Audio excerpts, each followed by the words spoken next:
Now for our story. The train bearing the newlyweds, Mr. and Mrs. Ben Calvert, moved slowly through the outskirts of Los Angeles. The former Jessie Ward, her hat becoming, her gloved hands clasped neatly in her lap, sat across from her husband, looking out at the scene which moved slowly past the window. It was night, and in the darkness, the lighted factories and plants assumed a mysterious fairy-like quality. This was the end of Jessie's honeymoon trip, a honeymoon which was a mockery. And yet Jessie dreaded to see the journey end. When she'd made her threat to Ben, she hadn't bargained for a showdown so soon. She'd imagined she could forestall it. But Ben, determined to see his daughter and take matters into his own hands, had demanded Kitt's address, and Jessie had been unable to refuse. Now, anticipating the meeting with Kitt and the disclosure of her trickery, it was all Jessie could do to hide her nervousness and fear from Ben's distrustful eyes. But some miles away at Malibu Beach outside the city, the object of Jessie's fears was in an opposite mood. Mrs. Kitt Meade this evening was feeling quite pleased with herself. She'd always been able to shape things to her liking until she'd been faced with her husband's attachment to Peggy Douglas. Now she was convinced she could handle that situation. Her fears about her coming baby were no longer so acute. And the knowledge that Paul Cromwell still loved her, that she could still influence him, had been a great lift to her ego. She was in the end. She was in the end. She was in the end, no matter what happened. Confident and undefeated, she rather enjoyed the wildness of the wind as she walked slowly back home after leaving Paul's house. A storm was brewing.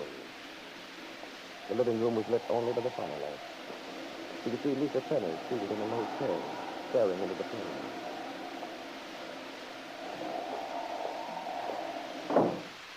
Oh, hello there, Lisa. Oh, Lord, what a night this is going to be. The weather doesn't seem to have dampened your spirits. Oh, I find this sort of night quite stimulating. Yes, I suppose you do. The unleashed fury of nature, all that sort of thing. Personally, I find the unleashed fury of nature rather disturbing. Did you have a nice time tonight, Kitt? Did anything exciting or interesting happen? Well, let's see. Paul and I sat through a double feature. That's not necessarily exciting, simply requires endurance. I suppose you stopped off for something to eat. Oh, no. No, we went back to Paul's house and talked for about an hour. How is Paul, by the way? Oh, fine. He asked about you. Did he? And what did you tell him, Kitt? Look, what's the matter with you, Lisa? I seem to detect a chill in the atmosphere, and I don't quite get what it's about. You have no idea? No, of course not. All I know is that you were feeling very cheerful and agreeable when I left this evening. Well, I might as well tell you, Kitt. The fact is, I went over to Paul's tonight. Oh, you did? Well, what a pity we missed you. But you didn't miss me, Kitt. Well, that is, I didn't miss you. It was after you'd gotten back from the movies. Oh. Well, for heaven's sake, why didn't you come in? I couldn't. Well, why not? I saw something. You saw something? Yes. Well, you know what I'm talking about, Kitt? No, I can't say that I do. I remember everything that happened between me and Paul quite well, and I don't doubt that you do, Kitt. And as I was going to say, I hardly see... what is this other word? The third degree? No, Kitt. Just a few questions I think I have a right to ask. Well, ask them then. I wish you'd stop hedging. All right. Kitt, exactly what did go on between you and Paul tonight? Oh, Lisa, are you upset because we didn't come straight back here? Paul and I got started talking about old times. About old times. I see. Yes. Is there anything wrong in that? That depends. Well, if you insist on a play-by-play description, I'll give it to you. We came in, walked over to the window, and sat down. Then Paul offered me a cigarette. I refused. Politely, of course. You needn't try to make a fool of me, Kitt. I think you're being very silly. You do? Yes. I think you're getting excited over nothing. But it isn't nothing to me, that's just it. Oh, I suppose I sound like any unreasonable, jealous woman to you.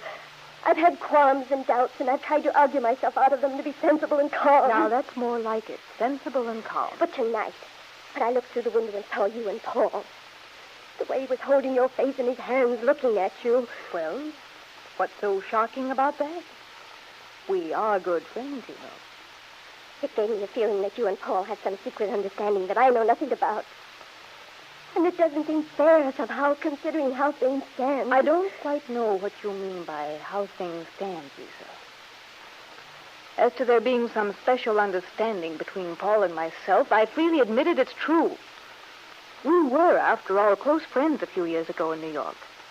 And those things just don't dissolve into nothing. Apparently not. And moreover, there's no reason why they should. If you think you and Paul have reached an agreement, well and good. But what happened in Paul's past is another story. But sometimes the past affects the present. Look, Lisa, why talk to me? Why not talk to Paul if you're dissatisfied with the way things are? Because you're the one. Aren't you assuming a great deal? Besides, why can't you be content to rest on your laurels? After all, every woman can't be the first and only love in a man's life. I'm aware of that, Kitt. But Paul and I were getting along so well. And then it seemed as if everything changed. And you think I'm the witch who's spoiling your fairy tale romance? Heaven knows I've stayed out of the way as much as I could. But it's too bad I can't control Paul's feelings for you. Frankly, Lisa, I'm rather shocked. I should think you'd have more pride. I'm past caring about pride, Kitt. When you're really in love with someone like I am, pride becomes unimportant and you see things more clearly. I even begin to understand you a lot better. Indeed. And just what does your feminine intuition tell you about me? Well, when I first saw you, I thought you were one of the most honest people I'd ever met. I trusted you, told you about myself. You seemed so frank and open. But now I'm beginning to wonder. Are you? On what basis? Well, you never mention your husband. You don't seem to care about the baby you're going to have. It could be that I'm not interested in bearing my soul. No, Lisa. What bothers you is just that I'm more realistic about things than you are. But I think it's wiser not to get into a discussion of character. You see, there may be a few flaws in your own. I admit you're in a bad spot. But to use the fact that your husband deserted you in order to play on a man's sympathy... Oh, but that's not true. I love Paul. That's why I came down here. And now everything's all mixed up. Oh, you're just upset and nervous. If you'd only let things take their natural course. After all, you'll have the baby. With the baby. Without Paul, I mean, the reason I'm so happy about the baby is because of Paul. And with his money, he could do so much for the baby. Believe me, Lisa, I have no desire to cut in on your relationship with Paul. I think I know what you want. And I'm doing my very best to help you get it, whether you believe me or not. I don't want your help, Kitt. I don't want anything from you. And I'm not going to continue living here in your house. Don't be a fool, Lisa. Of course you'll stay here. Because there's nothing else you can do.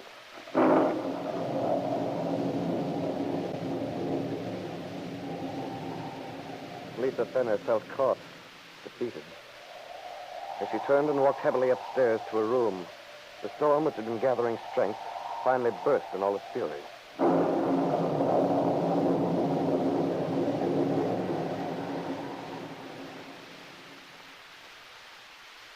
Kitt sat before the fireplace. She knew Lisa wouldn't leave. She had to protect her child. And Lisa's staying was Kitt's protection, too. She saw that now. Yes, tonight she had learned something from Lisa that would give her an out in case things went wrong for her. Kitt Meade was prepared for any eventuality, except the one which is actually to occur. The doorbell rings, and outside, waiting in the rain, Ben Calvert stands with his wife, the former Jessie Ward.